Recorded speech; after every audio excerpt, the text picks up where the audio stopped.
ओम शांति। 11 अक्टूबर 2020। आज की अव्यक्त मुरली में जो सर्व खजानों के मालिक शिव बाबा हैं, है ना। आज बाबा क्या बन करके आए थे? रत्नागर, है ना। सर्व खजानों के मालिक हैं, मालिक बन करके आए थे। बालक सो मालिक की स्थिति को अवेयर कराने के लिए बाबा ने क्या बोला? बच्चे, तुम बालक सो मालिक की स्थिति में हो। मालिक की कितनी अच्छी बाबा ने डेफिनेशन दी कि सर्व के प्रति और स्व के प्रति जो स्वतः संपन्न है वो मालिक है ना। सर्व के प्रति और स्व के प्रति जो स्वतः संपन्न है, महावाक्य है ना, वो क्या है? वो मालिक है।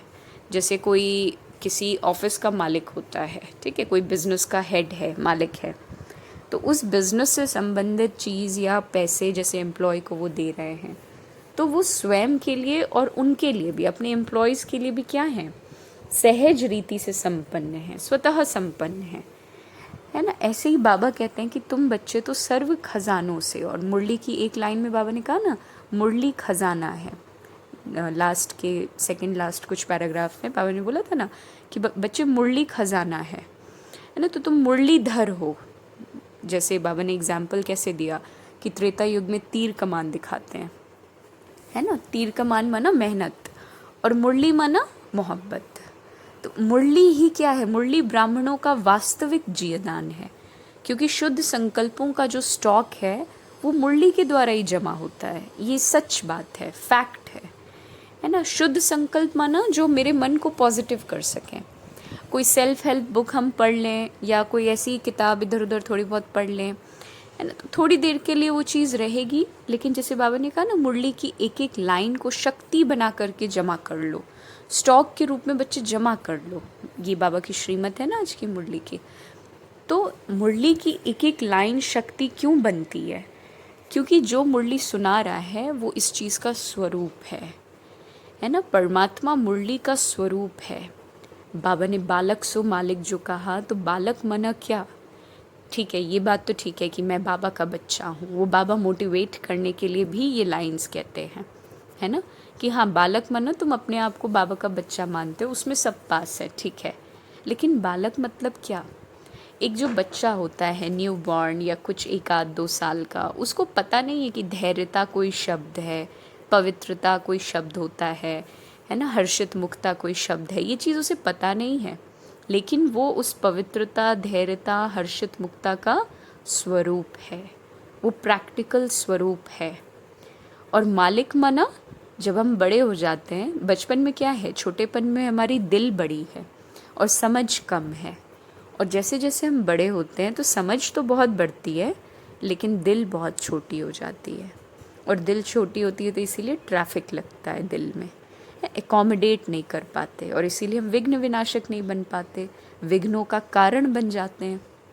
बाबा ने कहा ना, विघ्न विनाशक बनने के लिए 3 चीज़ें चाहिए। सबसे पहली चीज़ क्या चाहिए? देने की प्रवृत्ति हो, लेने की ना हो। और आजकल हर कोई लेवता नहीं बन गया, हर चीज़ लेना है। रिस्पेक्ट दो तो मैं दूंगा, अदरवाइज़ तुम रिस्पेक्ट डिज़र्व नहीं करते। बिल्कुल टिट फॉर टैट है, ये चीज़ें बोलने लग गए ना। तो लेने की जगह, अब देने की जगह हमारे अंदर लेने की प्रवृत्ति आ गई।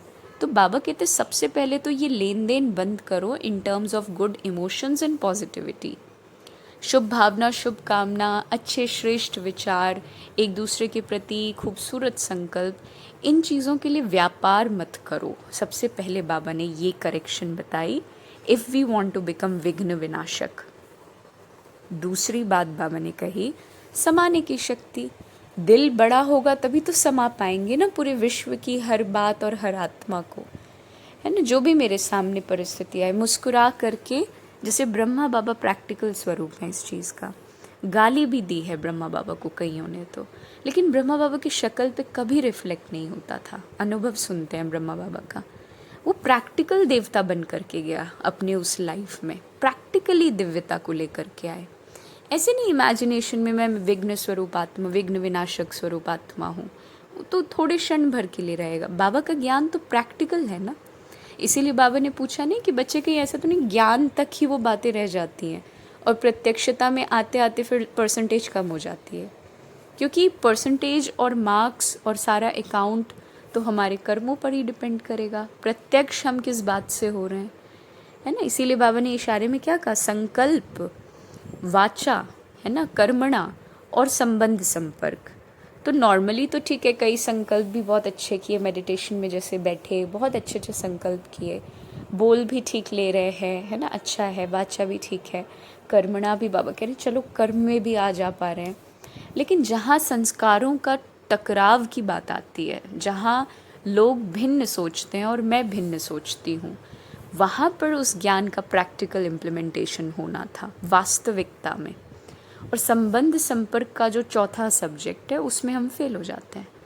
तो बाबा ने कहा चेकिंग करो, गहरी चेकिंग करो, गहन चिंतन करो, क्योंकि लक्ष्य बहुत महान रखा है बाप समान बनने का, लेकिन लक्षण कहाँ तक आ रहे हैं, यानी मन वचन कर्म संबंध संपर्क में वो चीज़ कितनी रिफ्लेक्ट हो रही है ना। फिर इसके लिए कह देते हैं बाबा आप निर्मोही बनाते हो। बाबा कहते हैं निर्मोही नहीं, प्यार का सच्चा स्वरूप बाबा सिखाता है ना, यूनिवर्सल लव, अनकंडीशनल लव सिखाता है। तो बहुत काल के लिए जो एक पर्टिकुलर अंडरस्टैंडिंग थी उसका तो बहुत टाइम बाबा ने कहा नहीं रहा, लेकिन फिर भी in order to give you time, in order to give you time to become complete, बाबा ने क्या हम लोगों को जिये दान दिया, दृढ़ संकल्प का, है ना, कि डिटर्मिनेशन के साथ अगर थॉट करके चले, दृढ़ संकल्प की तपस्या अगर तुमने कर ली कि एक सेकंड भी अब वेस्ट नहीं। एग्ज़ाम का टाइम नज़दीक आता है, बिल्कुल अगर नज़दीक है 1-2 महीने बाद, तो एक एक सेकंड फिर पढ़ाई में बुद्धि, एकदम जल्दी जल्दी पढ़ो, ख़त्म करो कोर्स को, कुछ नहीं, कोई एक्स्ट्रा काम नहीं। तो ऐसे दृढ़ता एकदम कि the world is almost on the verge of destruction, Satyug is just about to come, so I don't have to waste a single second. कल की मुरली का स्लोगन था ना बच्चे, संगम युग का एक एक सेकंड क्या है, 1 साल के बराबर है, बिल्कुल वेस्ट नहीं करना। तो दृढ़ संकल्प अगर कर लिया आत्मा ने, और जो बाबा ने एक बड़ी खूबसूरत शब्दों की बनावट कह लीजिए कि इस वर्ष बच्चों के दृढ़ता की तपस्या से हर संकल्प को अमर अविनाशी बनाने के लिए, स्वयं से बार बार दृढ़ता के अभ्यास से रूह रिहान करने के लिए, है ना, अपने आप से बातचीत, सेल्फ टॉक करने के लिए, रियलाइजेशन करने के लिए, री इनकारनेशन रियलाइज़ करने के लिए कि मैं अवतरित आत्मा हूँ, है ना, और वैसे फिर कर्म करने के लिए, सफलता के लिए, मजबूती लाने के लिए बाबा हमको समय दे रहा है ना। तो उसके लिए हमें शुद्ध संकल्पों का स्टॉक भरपूर करना होगा, एकदम भरपूर, है ना। शुद्ध संकल्प माना जो शुद्ध भावना एमिट करने वाला है, और बाबा की मुरली शुद्ध संकल्पों का भंडार है। मुरली को बाबा ने खजाना कहा, मुरली की एक एक बात को बाबा ने कहा बच्चे एकदम उसको शक्ति के रूप में अंदर घोंट लो। बाबा ने कुछ दिन पहले कहा था ना, आज से 2-3 दिन पहले की मुरली में, कि आत्मा हूँ, आत्मा हूँ, इस बात को घोंटते रहो, घोंटते रहो, खूब घोंटो कि मैं आत्मा हूँ। ये बालक और मालिकपन वाली जो बात है कि मेरे अंदर मालिकपना भी है और बालक जैसी वो एक स्वरूप भी है, पवित्रता भी है, कोई ईगो नहीं है ना। मालिक मना ईगोलेस, बाबा ने कहा ना, मालिक मना, मालिकपना तो है ही है, साथ में सेवाधारी की फीलिंग भी है। जैसे कोई प्राइम मिनिस्टर कंट्री का क्या है, सर्वेंट ही तो है, लेकिन मालिक भी है। तो आज की दुनिया में लोग उन दोनों बातों का बैलेंस रख रहे हैं या नहीं वो अलग बात है, लेकिन बाबा हमारे अंदर वो बैलेंस चाहता है कि तुम मालिक तो हैं, लेकिन उसके साथ साथ सेवाधारी हूँ, इस बात को भूलना नहीं। इसको बिल्कुल अच्छे से ग्रास्प करके रखना, क्योंकि यहाँ जितने हमने अपने आप को खजानों से संपन्न बनाया, भविष्य में ये खजाने उतने ज़्यादा वहाँ पर भी हमें संपन्न बनाएंगे, क्योंकि ये संपन्नता हो ही बुद्धि की रही है, इंटेलिजेंस की हो रही है, मति की हो रही है, और अंतमति सोगति, है ना। बुद्धि योग बाबा ने कहा ना, तो बुद्धि का एक मीनिंग मति भी होता है ना। भानुमति का पिटारा, मतलब उस पिटारे में बहुत बुद्धि है, मति है ना। तो मति दे रहा है बाबा, मत देता है मति को अच्छा करने के लिए, ताकि अंत मति सुगते हो, है ना। तो बाबा ने कहा शुभ भावना शुभ कामना का स्टॉक भरपूर करो, शक्ति का स्टॉक भरपूर करो मुरलीधर के आधार पर, है ना। तपस्या अर्थात दृढ़ता, दृढ़ता संपन्न अभ्यास करो, मोटिवेट कर रहे हैं बाबा आज की मुरली में। विघ्न विनाशक के लिए जो 3 बातें थी वो बता दिया है ना। सबसे पहले क्या, देने की भावना। दूसरा क्या, अपने अंदर समाने की शक्ति, भरपूर समाने की शक्ति हो, कोई कमी ना हो। और तीसरा, समय जितना डिफ़िकल्ट होता जाए हमारी बुद्धि की लाइन उतनी क्लियर हो। विघ्न विनाशक माना गणेश। गणेश को बुद्धि दाता कहते हैं, विवेक का भंडार कहते हैं।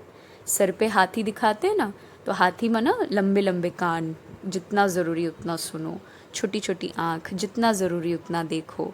हाथी इकलौता जानवर है जो अपने ट्रंक को इस्तेमाल करके डायरेक्ट मुंह में खाना नहीं डालता, ट्रंक के थ्रू खाना डालता है, जैसे हम हाथ के थ्रू खाते हैं।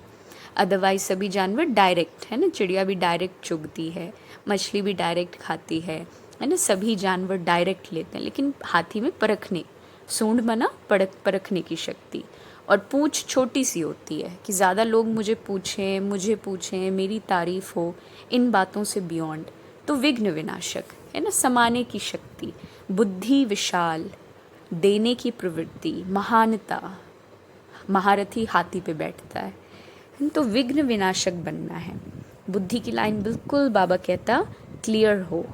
अगर दूसरे के प्रति लगाव गया तो टकराव भी जाएगा। लगाव, झुकाव, प्रभाव, टकराव, देह अभिमान यही दिलाता है। तो बाबा ने कहा बुद्धि में क्या है, बाप है या संस्कार है।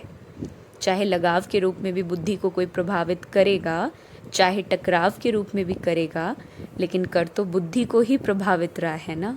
और हमें बुद्धि की लाइन क्लियर रखनी थी, तो कैसे क्लियर हो पाएगी, है ना। तो बाबा ने कहा अनुभव की शक्ति को बढ़ाओ, टचिंग पावर, कैचिंग पावर, वो तभी होगी जब बुद्धि की लाइन क्लियर होगी। ट्रैफिक जैम में वो चीज़ें नहीं हो पाएंगी, है ना। और आज का जो वरदान है वो तो प्रैक्टिकल वरदान अपने जीवन में उतारने का है। दुश्मन मना जो हमारे मन को दूषित करे। तो बाबा ने सदा कहा कि ये 5 विकार ही तुम्हारे दुश्मन हैं। तो 5 विकार रूपी दुश्मन को परिवर्तित कर सहयोगी बनाने वाले माया जीत, जगत जीत भव, है ना। तो माया जीत, जगत जीत, भव कैसे बनेंगे, कैसे बनेंगे, है ना। बाबा ने कहा जो तुम्हारे अंदर काम विकार है, जो कामना है, लस्ट है ना, काम विकार को शुभ कामना में बदल दो। क्रोध को रूहानी खुमारी में बदल दो, स्पिरिचुअल इंटॉक्सिकेशन, है ना। क्रोध को, लोभ को अनासक्त वृत्ति के रूप में बदल दो, मोह को स्नेह में बदल दो, और देह अभिमान को स्वाभिमान में बदल दो। तभी हम रियल गोल्ड बन पाएंगे, जिसमें कोई भी मेरापन का एलॉय मिक्स नहीं होगा। ओम शांति।